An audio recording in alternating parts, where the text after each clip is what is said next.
بنو ہاشم اور بنو عبد المطلب آپ صلی اللہ علیہ وآلہ وسلم کے ساتھ رہے، یہاں تک کہ جب آپ صلی اللہ علیہ وآلہ وسلم کو اب شیب ابی طالب میں میسور کیا گیا، تب بھی یہ بنو ہاشم اور بنو عبد المطلب آپ صلی اللہ علیہ وآلہ وسلم کے ساتھ رہے، اور جب یہ محصور ہونے کا عرصہ 3 سال کا ہو گیا، آپ صلی اللہ علیہ وآلہ وسلم پر اللہ رب العالمین نے وحی نازل فرمائی کہ اے میرے پیغمبر صلی اللہ علیہ وآلہ وسلم، آپ کے خلاف کفار مکہ نے مل کر جو ایک معاہدہ خانہ کعبہ پر لٹکایا تھا، میں نے اپنی مخلوق کو حکم دیا کہ وہ اس کو کھا لے، چنانچہ دیمک اس کو کھا چکی ہے۔ پاک پیغمبر صلی اللہ علیہ وآلہ وسلم نے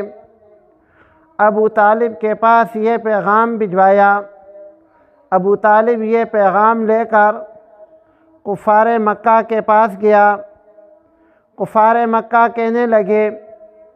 کہ اگر آپ کی یہ بات سچ ہے تو ہم یہ معاشرہ ختم کرنے کے لیے تیار ہیں، اور اگر آپ کی یہ بات جھوٹی ہوئی تو آپ اپنے بھتیجے کا ساتھ چھوڑ دیں گے۔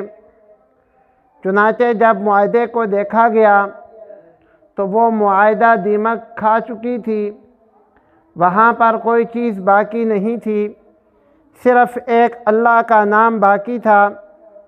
چنانچہ آپ صلی اللہ علیہ وآلہ وسلم کے جانثار ساتھی، ان کا محاصرہ ختم ہوا اور وہ باہر آ گئے۔ اس معاشرے کے اندر بھی ابو طالب نے آپ صلی اللہ علیہ وآلہ وسلم کا ساتھ دیا۔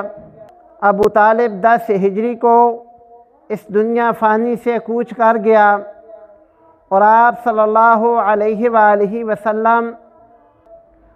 علی المرتضیٰ رضی اللہ تعالی عنہ کی والدہ فاطمہ بنت اسد کے زیر سایہ، فاطمہ بنت اسد کے ساتھ ان کی فرزندی کے اندر 20 سال تک رہے۔ پھر آپ رضی اللہ تعالی عنہ کی والدہ فاطمہ بنت اسد کا انتقال ہو گیا۔ آپ صلی اللہ علیہ وآلہ وسلم نے جب اعلان نبوت کیا تو اس اعلان نبوت کو بھی ماننے والے، اس اعلان نبوت کو بھی قبول کرنے والے جو صحابہ کرام تھے،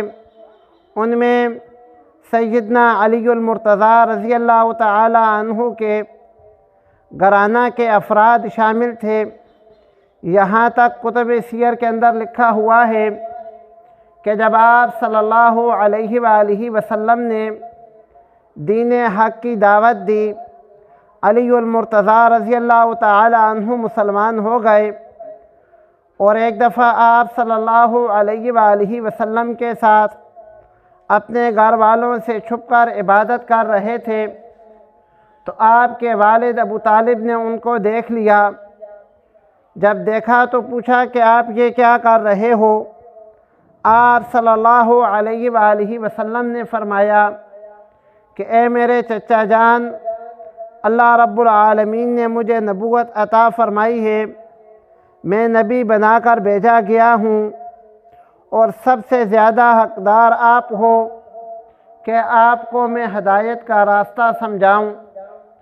ابو طالب نے اسلام تو قبول نہیں کیا، لیکن آپ صلی اللہ علیہ وآلہ وسلم کا ساتھ دینے کا وعدہ کیا۔ علی المرتضیٰ رضی اللہ تعالی عنہ کو بھی وہاں پر نماز پڑھتے ہوئے دیکھ لیا، لیکن سیدنا علی المرتضیٰ رضی اللہ تعالی عنہ پر بھی اسلام چھوڑنے کے لیے کوئی زور اور زبردستی نہیں کی۔